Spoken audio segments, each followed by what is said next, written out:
जय नमोस्तु।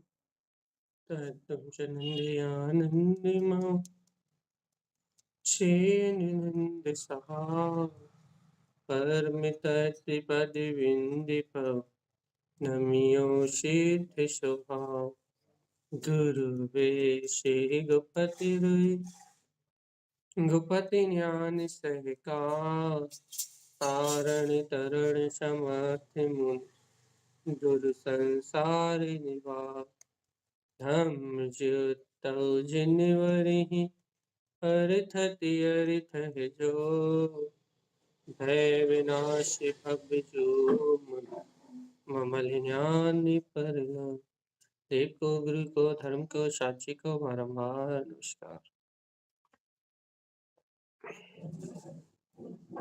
अर्क ध्रुव समो शरण उत्पन्न जयवन अर्क ध्रुव समो शरण उत्पन्न जयवन अर्क ध्रुव समो शरण उत्पन्न जयवंत अर्क ध्रुव समो शरण उत्पन्न जयवंत अर्क ध्रुव समो शरण उत्पन्न जयवंत अर्क ध्रुव समो शरण उत्पन्न जयवंत अर्क ध्रुव समो शरण उत्पन्न जयवंत अर्क ध्रुव समो शरण उत्पन्न जयवंत अर्क ध्रुव समो शरण उत्पन्न जयवंत।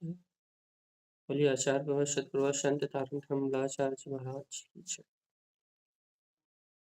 भी अपन आज का विषय कोई प्रश्न नहीं है जी, बोले जी।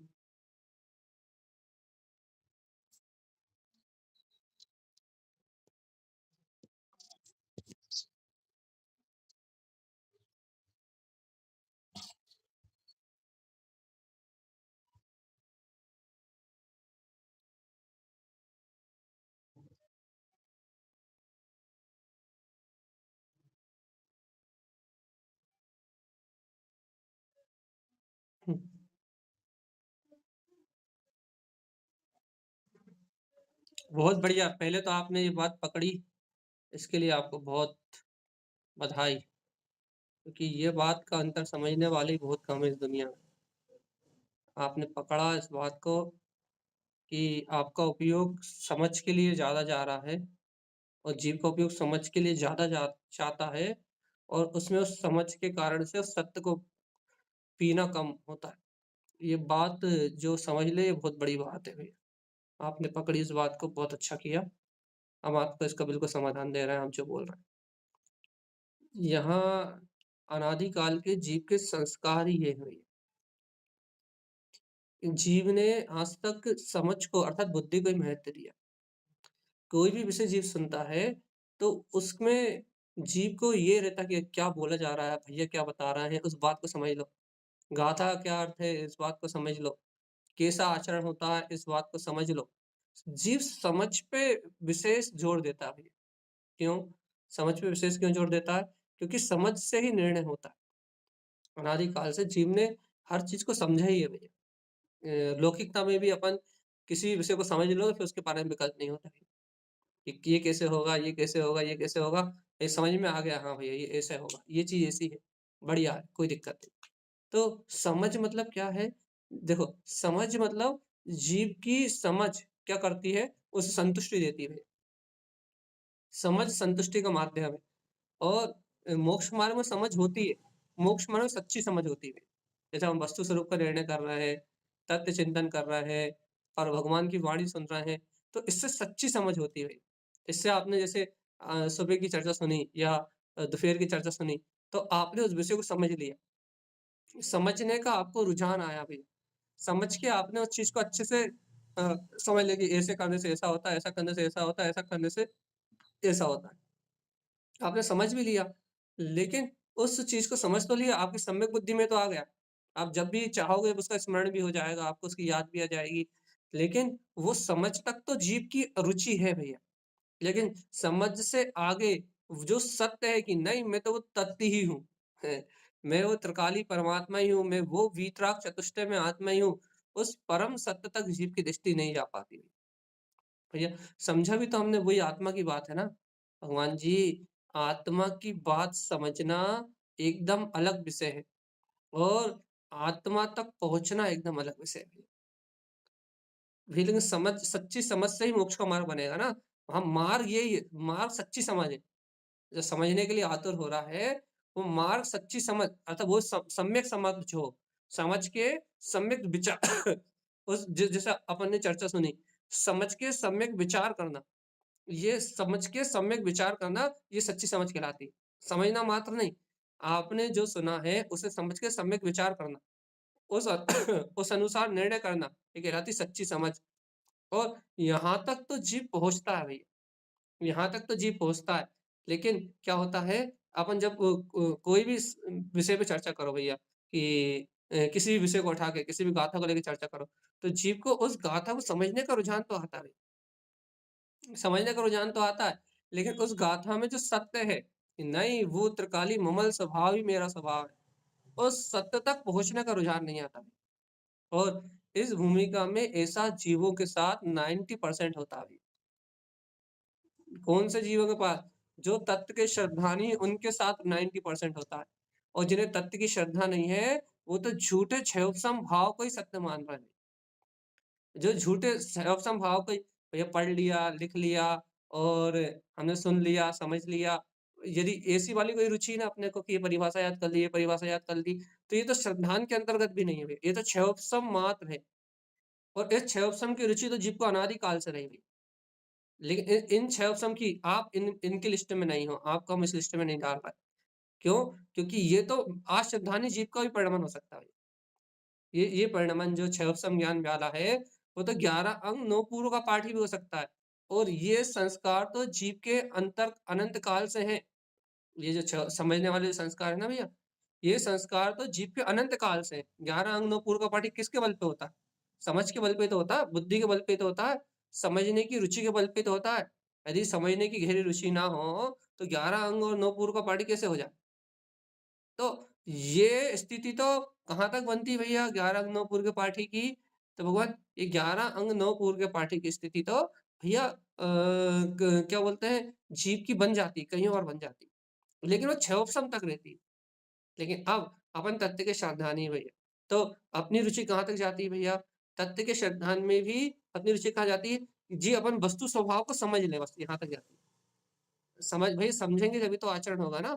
हम कब मना कर रहे हैं, समझने की मनाही कहाँ कर रहे हैं? क्योंकि अपनी समझ जो है वो सच्ची समझ कहलाती है। अपनी क्षयोपसम ज्ञान वाली समझ नहीं है। आपकी वो समझ नहीं है जो 11 अंग 9 पूर्व के पाठी की है। उसकी समझ सिर्फ़ क्षयोपसम भाव तक है। और अपनी समझ कौन-सी भैया? अपनी समझ अभी तत्व को स्वीकार करके तत्व को समझ के और अभी निर्णय करने की है भई। कि हमने आपने बात बताया कि भैया ऐसा-ऐसा करो, ऐसा-ऐसा होता है। जैसे कि ममल स्वभाव की दृष्टि रखे समझ में आ गई। हाँ भाई, ये बिल्कुल सही है ममल स्वभाव की दृष्टि रखो, तो ही मुक्ति की बात तो ही मुक्ति का मार्ग बनेगा। ये बात समझ में आ गई, चिंतन में आ गई और भैया इससे निर्णय भी कर लिया। लेकिन भैया लेकिन अभी भी उस परम सत्य तक नहीं पहुँचे। कहाँ तक नहीं पहुँचे भैया कि मैं वो स्वभाव ही हूँ और कहीं कुछ है ही नहीं। अभी भी वो सत्य की ललक वैसी नहीं आई जैसी आनी चाहिए थी। समझ तो आई, लेकिन सत्य नहीं आया, सत्य तक दृष्टि नहीं पहुँची।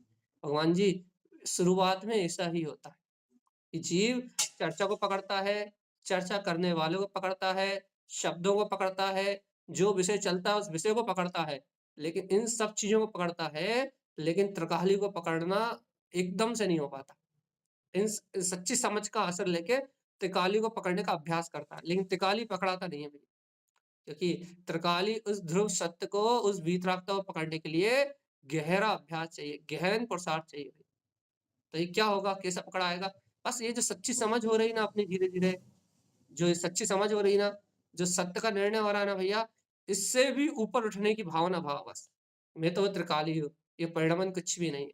ये समझना, समझाना ये कुछ भी नहीं है। आप तत्व चर्चा को समझ रहे हो बहुत अच्छे से, लेकिन उस समय समझते समय ये याद रखो ये देखो आपको जो आपको बाद में समझ में आया ना, जो आपने पूरी चर्चा सुन ली, इतनी पूरी चर्चा सुन ली, लेकिन अपने को बहुमान क्यों नहीं आया कि मैं त्रिकाल हूँ? अपने को प्रतीति क्यों नहीं आई कि मैं त्रिकाली हूँ? मेन तो बात तो वही चल रही थी ना कि मैं ध्रुव हूँ। सारी बात तो सिर्फ़ इस सत्य को सत्य करने के लिए थी ना कि मैं ध्रुव हूँ।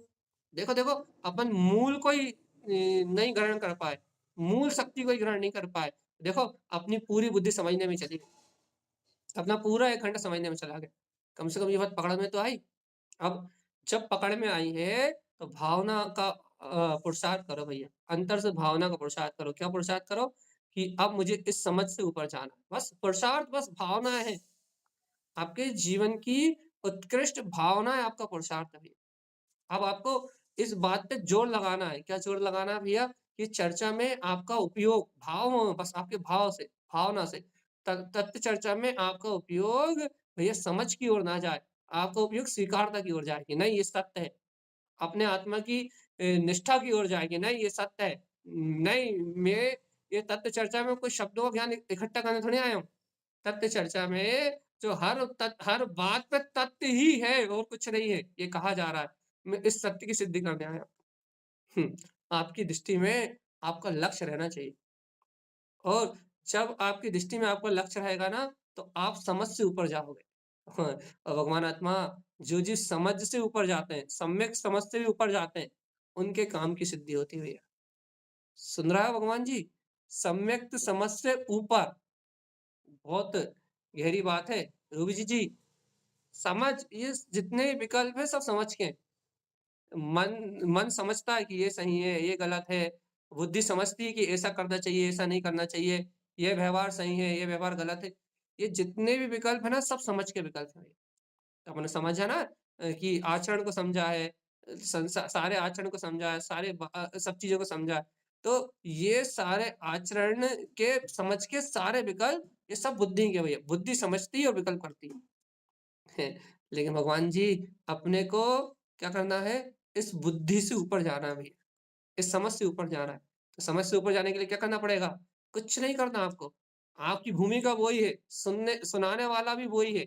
हम आपको तथ्य ही सुना रहे हैं, आपकी भूमिका भी वही है। बस आपकी भावनाओं में, आपकी दिन-रात की भावनाओं में ये आ जाए, "अरे! मैं तो त्रिकालीय आत्मा हूँ, कहीं कुछ नहीं है।" कहाँ अपना उपयोग लगा रहे हो? मैं तो त्रिकालीय आत्मा हूँ, कहीं कुछ नहीं है, कहाँ समझने में अपना उपयोग लगा रहे हो? अपने आप को उस समझ से भी ऊपर ले आना भई। देखो, जो सुना था ना इसलिए तो बार-बार कहते देखो जो सुना था, वो तो एक पर्याय थी चली गई।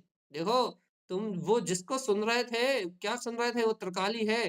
तुम कहाँ समझने में बुद्धि के चिंतन में मस्त हो गए? अरे! बोध करो, बोध करो, बोध करो, बोध करो क्या? कि तुम तो इससे पार वीतराग शक्ति हो। ऐसे ऐसे करके अपनी निष्ठा को बढ़ाना भई। आप देखते हो ना भैया हम चाहे 1 घंटे चर्चा करें, चाहे 30 मिनट चर्चा करें, चाहे 15 मिनट चर्चा करें। आपको आपको ये बात तो पकड़ में आनी चाहिए, क्या पकड़ क्या पकड़ में आनी चाहिए कि एक शुद्ध आत्मा के अलावा कुछ नहीं बोलना चाहते। एक ज्ञान स्वभाव के अलावा कुछ नहीं बोलना चाहते। तो भगवान आत्मा तो आप जब ये सच बताओ कि जब आपको पता है कि ये 1 घंटे में, पौन घंटे में एक ही बात कहेंगे, क्या कहेंगे?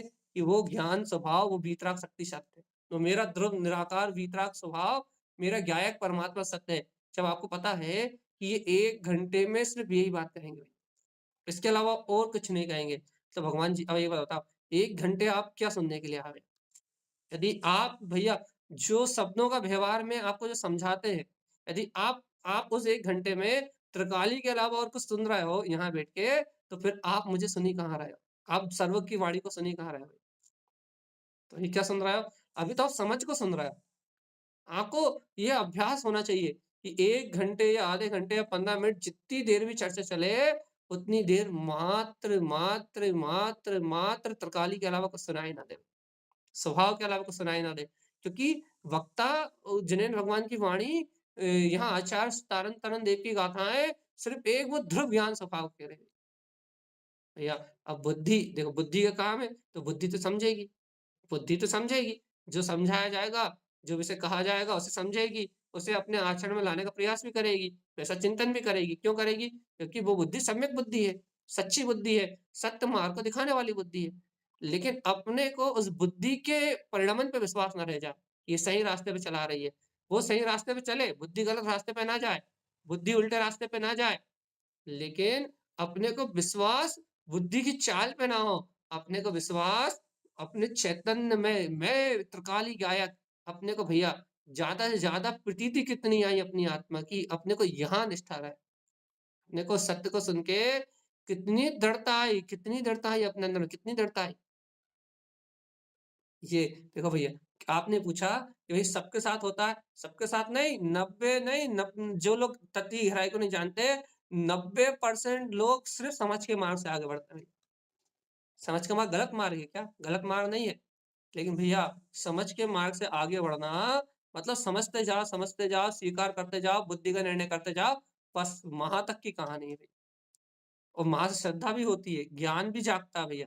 लेकिन वो बात नहीं बनती जो स्वीकारता से एक झटके की स्वीकार स जो होता है भई। क्या? जिनको त्रिकाली मात्र की रुचि है, वो इस समझ की रुचि भी छोड़ के भैया एकमात्र तत्व की प्रतीति रखते हैं। उन्हें तत्व चर्चा में जो स बात समझाई जाती है ना, वो बात इतनी महत्वपूर्ण नहीं रहती। हाँ, उस तत्व चर्चा में तत्व का आनंद महत्वपूर्ण रहता है। तत्व का सहकार महत्वपूर्ण रहता है, तत्व का भेद ज्ञान महत्वपूर्ण रहता है भैया। तत्व की चर्चा तो समझ में आती है, तत्व की चर्चा सुनाई देती है, बुद्धि बुद्धि गहरे-गहरे सत्य को भी ग्रहण करती है।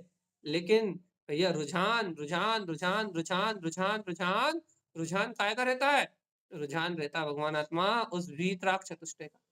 हुँ, और भैया ऐसा होता है इस भूमिका में, बिल्कुल चिंता करने की बात नहीं है।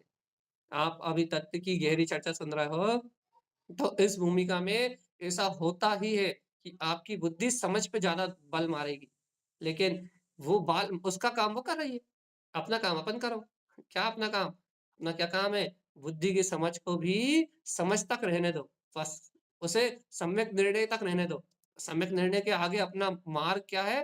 भैया अपना मार्ग तो बना-बनाया ध्रुव वीतराग तक भगवान आत्मा है। कहीं नहीं करना, कुछ नहीं करना, कुछ नहीं समझना। हुँ, तो क्या समझना बंद कर दे? बंद कर ही नहीं सकते। आप सभा में बैठोगे तो यहाँ जो कहा जाएगा उसे समझने की रुचि लगेगी। क्यों? क्योंकि क्षयोपशम की रुचि जीव को अनादि से है और ये क्षयोपशम तो सम्यक्त है भैया, सही बात है। इसमें कोई गलत आपको जो रास्ता दिखाया जा रहा है वो मार्ग बिल्कुल सही है। ये मार्ग समझने का विषय तो है, लेकिन भगवान जी ये समझ से क्या करना है?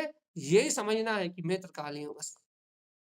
एक बात समझ में आ जाए तो सब समय का सार है। तो भैया बुद्धि को समझने का काम करने दो, अच्छे से समझने दो उसे। लेकिन आपने जो कहा उसका ध्यान रखो क्या कि इस बुद्धि के इतने समझ के बाद भी इस बुद्धि की इतनी समझ के बाद भी मैं त्रिकाली हूँ इस बात का महत्व कम ना हो। बोले हमें भैया जल्दी, क्या कहना चाह रहे हो आप? जी।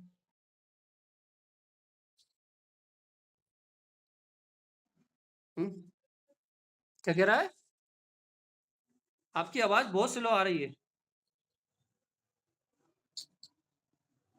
अबे भैया आपकी आवाज़ बहुत ही ज़्यादा स्लो आ रही है। बोले थोड़ा स्पीकर लगाए क्या? आवाज़ इतनी स्लो क्यों आ रही है? कहीं कहें क्या कह रहे हैं आप?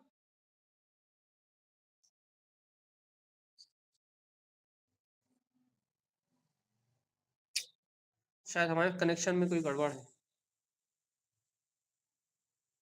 चलिए शायद आप 4 ध्यान का कोई प्रश्न कर रहे हैं, जो हम सुन नहीं पा रहा है और कोई सुन रहा हो तो मैसेज लिख के टाइप कर दें। अरे 4 ध्यान ऐसा कुछ नहीं है। धर्म ध्यान चारों के चारों मोक्ष के हेतु हैं और मूल शुक्ल ध्यान भी मोक्ष का हेतु है भैया। धर्म ध्यान और शुक्ल ध्यान सब मोक्ष के हेतु हैं। लेकिन जो है जो क्या कहते हैं, कौन-सा विषय ध्यान का विषय कहाँ से आ गया बीच में? चलिए हम आपके प्रश्न का जवाब 1 मिनट बाद दे रहे हैं, ठीक है? तो अपनी बात क्या चल रही है भैया? अपनी बात ये चल रही है कि वो बुद्धि का जो विकल्प है, जो बुद्धि की जो अपन बात कर रहे हैं, जो समझ है, क्षयोपशम की बात है, वो बात एकदम अनादि काल का संस्कार रूप है भैया। और अभी जो अपने को है ना, वो मोक्ष मार्ग के निर्णय रूप है भैया। आप उससे बिल्कुल भी ये मिलान ना करें अपना। और देखो भैया, आपको अभी ये बात पकड़ में आ रही है, यही बहुत बड़ी बात है। हम आपसे कह रहे हैं ना, आपने इस बात को पकड़ा कि 1 घंटे की चर्चा में हमारा महत्व समझ पे जा रहा है, लेकिन उस त्रिकाली के सत्य पे नहीं जा रहा। तो इसका मतलब आपके अंदर में जागृति है भैया। आपके आपके भाव तो वहाँ तक गए, आपकी अंतर की चेतना ने उस बात को कहा तो, अब जिसकी चेतना ने इस बात को कहा है, अब वो चेतना मार्ग भी बनाएगी भैया। अब आपकी चेतना उस सत्य तक पहुँचने का मार्ग भी बनाएगी। तो अपने को क्या करना है? क्या करना है भैया? अपने को ये जो अंतर से जो समझ में आया, अंतर से जो बोध आया भैया, ये अपने को उस त्रिकाली को पकड़ना है। बस जो आपको अंतर से बोध आया है, इस बात को आप और दृढ़ता से अपने अंतर्चित्त में धारण करो भई। आप इस बात को और गहरे चिंतन से अपने अंदर में लागू करो भई। बस यही उपाय है। अब अभी भैया के प्रश्न का जवाब दे दे रहा है। भैया धर्म ध्यान मोक्ष का ही हेतु है, कोई सा भी धर्म ध्यान हो। चौथे गुण स्थान से धर्म ध्यान प्रारंभ होते हैं। इसके जो ध्यान के जो भेद है भैया, क्या बोलते हैं पदस्थ, पिंडस्थ, रूपस्थ, रूपातीत, ये संस्थान विषय धर्म ध्यान के भेद हैं। आज्ञा विषय, अपाय विषय, विपाक विषय आदि आदि ये धर्म ध्यान के आदि भेद और भेद है भैया। तो ये सारे ही ध्यान मोक्ष के हेतु है। कोई भी धर्म ध्यान संसार का हेतु नहीं है भैया। लेकिन मोक्ष का मूल हेतु भैया शुक्ल ध्यान है। क्यों? क्योंकि शुक्ल ध्यान निर्विकल्प है भैया। जो 2 शुक्ल ध्यान है प्रारंभ के, वो प्रारंभ के 2 शुक्ल ध्यान, वो भैया वो कब होते हैं? प्रारंभ के 2 शुक्ल ध्यान शयनी आरोहण के काल में भैया। जीव को शयनी आरोहण के काल में होते हैं और अंत के 2 ध्यान भैया योग की अपेक्षा से केवली को होते हैं भैया। अर्थात ये शुक्ल ध्यान जीव के लिए भैया कब के लिए है? ये जीव जब यथाख्यात चरित्र को प्राप्त करता है, शुक्ल ध्यान तब की बात है भैया। क्यों? क्योंकि कि पृथक वितर्क आदि इन शुक्ल ध्यान में जीव जब आरोहण करता है, तो जब वो 12वें गुण स्थान आदि को 11वें 12वें गुण स्थान को प्राप्त करता है भैया, तो ये सारी स्थिति उसकी निर्विकल्प अवस्था है भैया। तो मूल में तो शुक्ल ध्यान ही मोक्ष का हेतु है, लेकिन सभी धर्म ध्यान भैया मोक्ष के ही हेतु हैं। संसार के हेतु कौन सा धर्म ध्यान है क्या है? संसार का हेतु कोई भी धर्म ध्यान नहीं है। तो संसार के हेतु जो ध्यान है वो आर्त और रोध ध्यान है।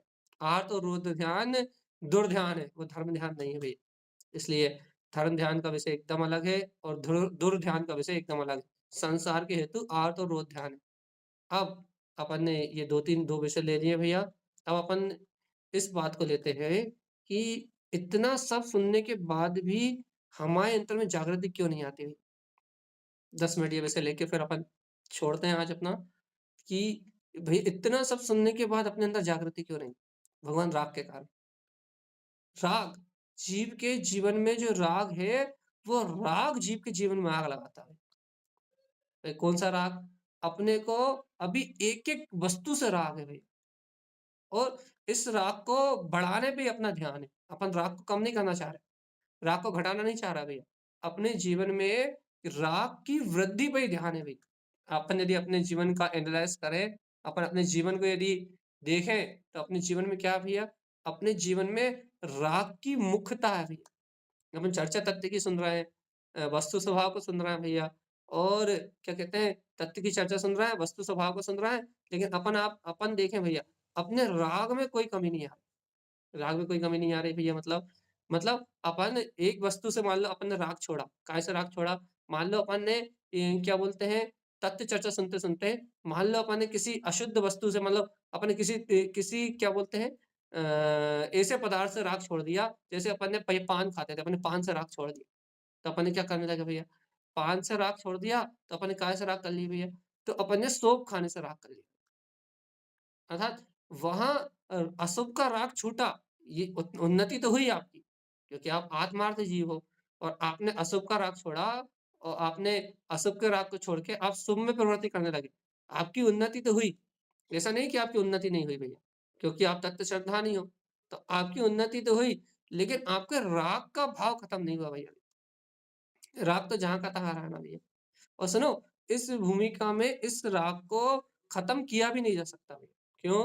क्योंकि ये राग कहीं न कहीं तो आपके जीवन में कहीं न कहीं किसी न किसी दिशा में तो बहेगा भई। लेकिन एक बात भी निश्चित है, जब तक ये राग आपको बहाएगा, तब तक आपके जीवन में आग तो लगी रहेगी। क्यों? कहते हैं ना, राग आग गहे सराबे।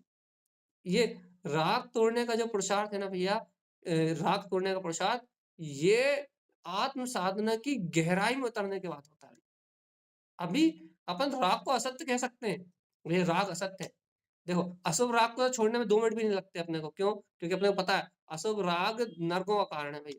अशुभ राग धर्म से विपरीत है, तो अशुभ राग को छोड़ने में 2 मिनट भी नहीं लगते भई। क्यों 2 मिनट भी नहीं लगते? वो तो फट से छूट जाता है। और भई जैसे अब घर-पुत्र परिवार का मोह है, घर-पुत्र परिवार से पुत्र परिवार का मोह है, किसी को अपन चाहते हैं, किसी से अपने को राग है। भैया लेकिन ये जो राग है, ये राग नहीं छूटता भैया। आपसे कहो भाई पुत्र का राग छोड़ दो, पुत्र की ममता छोड़ दो, उससे राग करना छोड़ दो। आप कहोगे इस समय संभव नहीं है। क्यों संभव नहीं है भैया? क्योंकि ये राग की जो प्रवृत्ति है ना जीव के अंदर में, इसके चित्त में बसी है। इस समय इस जीव को राग का ही रस है। और यदि ये जीव राग का रस छोड़ देगा, तो फिर बताओ रस काहे का लेगा भई? इससे रस या तो वीतरागता का है, लेकिन अब वो अपनी दशा है नहीं भैया। यदि आप साधु हो, अणुव्रती हो, तो आपके चित्त में राग की जो धारा है उसका वेग कम हो भैया। लेकिन अपन अभी घर गृहस्थी के बीच में रह रहे हैं। क्यों रह रहे हैं भैया? अपन घर गृहस्थी के बीच में रह ही क्यों रहे हैं? इसीलिए तो रह रहे हैं कि अपनी राग की धारा नहीं टूट रही। बता भगवान आत्मा, यदि राग की धारा टूट गई होती, तो कौन रहता गृहस्थी में? गृहस्थी में रहने का मूल कारण ही राग है। राग की ऐसा थोड़ी ना अपने को तत्व स्वीकार नहीं हुआ। ऐसा थोड़ी ना है कि अपन ने भेद ज्ञान को नहीं समझा। ऐसा थोड़ी ना है अपन ने ये बात नहीं समझी कि अणुव्रत लेना कितना हितकारी है। महाव्रत लेके ही मोक्ष जा पाएँगे भैया। ये बात अपने को समझ में नहीं आई। लेकिन भैया अनादि काल के संस्कारगत पूर्व भवों के निमित्त अनुसार अपने को वर्तमान में जो निमित्त मिले हैं, उनमें राग होना एक सहज बात है भई। उनमें राग हो रहा है ना अपने को वर्तमान निमित्तों में, तो ये अपनी सहज प्रवृत्ति है अनादि काल की। और भैया अनादि काल की इस प्रवृत्ति के कारण से जीव के चित्त में राग की आग लगी हुई है। तब क्या करना है भैया अपने को?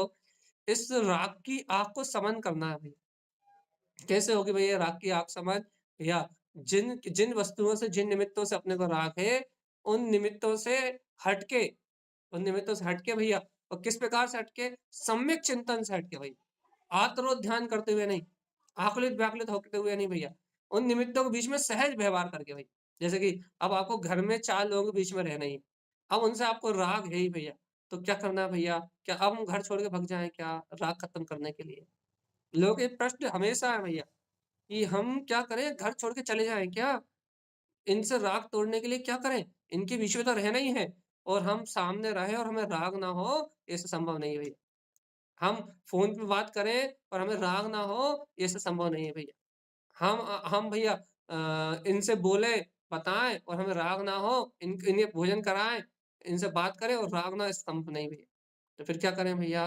भोजन कराना बंद कर दें, घर में रहना बंद कर दें, फ़ोन पे बात करना बंद कर दें, रिश्तेदारों से मिलना बंद कर दें। क्या करें? एक कमरे में अपने आप को बंद कर लें क्या? ये कोई उपाय नहीं है। तो उपाय क्या है भैया? उपाय ये है कि भैया अशुभ राग को कम करो और भगवान जी तत्व देशना करो, तत्व देशना करो, वस्तु स्वभाव को कहो भगवान आत्मा। और धीरे-धीरे मन के अनुसार परिणमन मत करो। मन का है तो उसका निरोध करो ना। मन उस राग की ओर ढकेले तो मन को सम्यक चिंतन दो ना भगवान जी कि तू कहाँ ढकेल रहा है? तू हमें कहाँ ले जा रहा है? और वही सम्यक चिंतन के बाद भी मन नहीं रुकता तो फिर संयम दो। फिर संयम दो उसे, नियम लो भैया 8 दिन के लिए इस वस्तु का त्याग, जिस वस्तु से जहाँ राग है। और भैया 8 दिन का त्याग करने के बाद फिर सहज उस वस्तु का निमित्त भी बने, तो फिर वहाँ सहज रहो भैया। क्योंकि राग को तोड़ना बहुत गाढ़ा पुरुषार्थ है भैया। और देखो पूर्णता से राग टूटेगा साधु दशा में, उसके पहले नहीं टूटेगा। तो भैया अभी अशुभ राग तो टूटे हमारा, पुत्र परिवार के प्रति राग तो टूटे। हाँ, इन पुत्र परिवार, घर गृहस्थी के प्रति राग टूटेगा, लेकिन कब टूटेगा? जैसे-जैसे अंतर में वीतराग स्वभाव की स्वीकारता बढ़ेगी। यदि आप एकदम से उठा के फेंकने की कोशिश करोगे ना, तो आपसे होगा नहीं, क्यों? क्योंकि वीतरागता नहीं है और फिर आप परेशान हो गए भैया। एक तो होगा नहीं, ऊपर से परेशान हो गए। तो क्या करना पड़ेगा भैया? धीरे-धीरे, धीरे-धीरे करके उस राग पे क्या करना पड़ेगा? प्रहार करना पड़ेगा भैया। काय का प्यार करना पड़ेगा? वस्तु स्वभाव की स्वीकारता का। ये याद रखो भैया। धीरे-धीरे उस राग पे प्रहार करना पड़ेगा।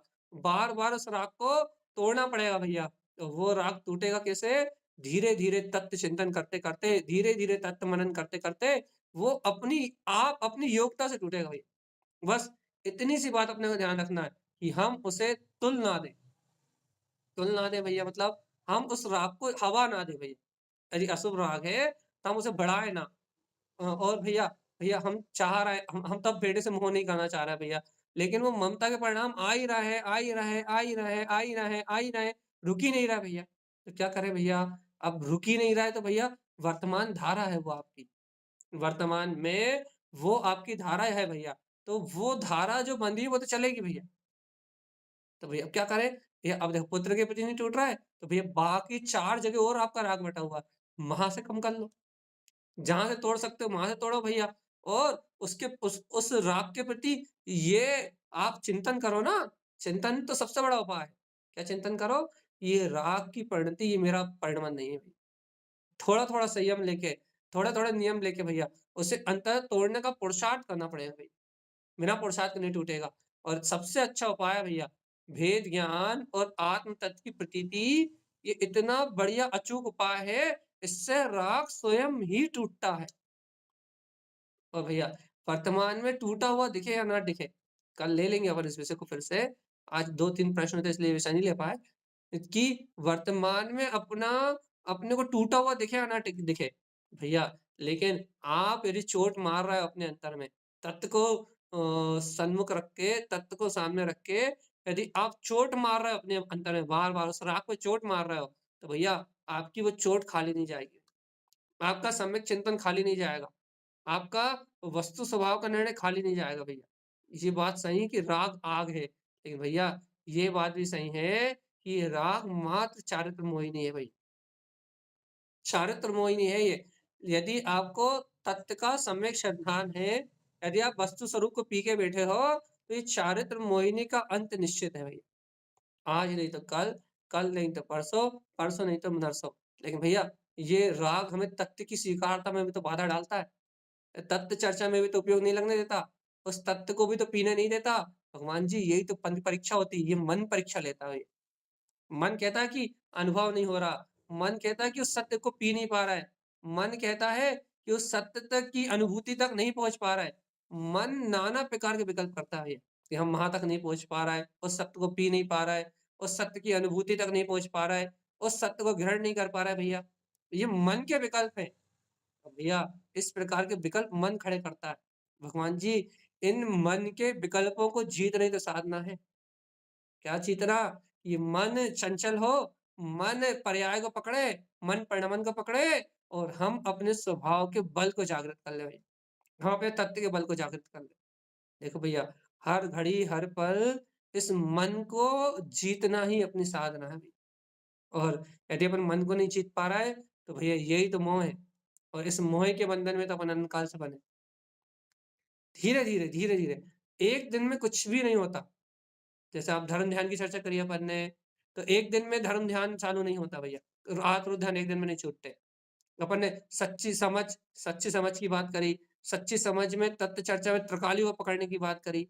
तो एक दिन में वो त्रिकाली की पकड़ नहीं होगी भैया। एक दिन में अपना पूरा रुझान समझ से हट जाए और अपन मात्र त्रिकाली की प्रतीति कर ले, एक दिन में ऐसा नहीं हो सकता भई। और यदि भैया आप सोचो कि एक दिन में राग तोड़ दें, एक दिन में सारा राग खत्म हो जाए, एक दिन में अनादि काल के सारे संस्कार नष्ट हो जाएँ, तो भगवान जी एक दिन में अनादि काल के संस्कार भी नष्ट नहीं होते भई।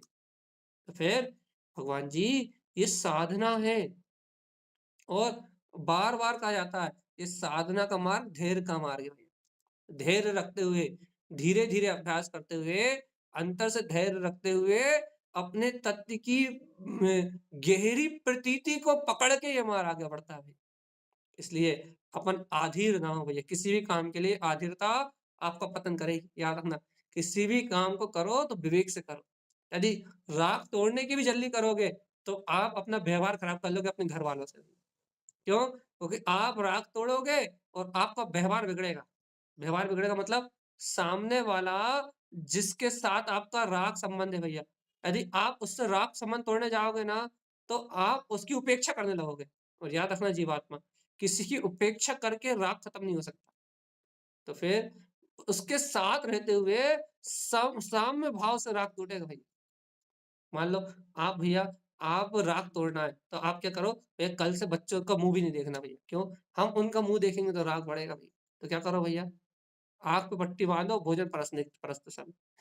या फिर उससे अच्छे से बोलो मत कि भोजन कर ले या ये पानी पी ले या ये भई तेरा ध्यान रख ले। तो आप उससे बोलना ही बंद कर दो भैया। तो क्या होगा, आपके घर का माहौल खत्म हो जाएगा भैया। हुँ। आपके घर की पूरी व्यवस्थाएँ बिगड़ जाएँगी, आपका पूरा व्यवहार बिगड़ जाएगा। जिस भूमिका में आप रह रहे हो, उस भूमिका का पूरा काम नष्ट हो जाएगा। फिर क्या करना है भैया? भैया ये सब बाहर से बदलाव की जगह भैया अंतर के बदलाव की ओर ध्यान देना है अपने।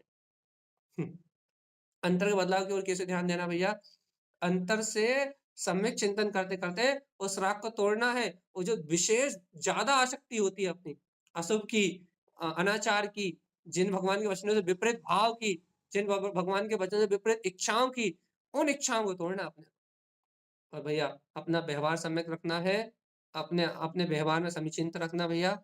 आज अपन अपना विषय यहीं छोड़ना है क्योंकि शुक्रवार की हल्की क्लास चालू होना है। तो आज अपन अपने इन विषयों को यहीं समाप्त कर रहे हैं।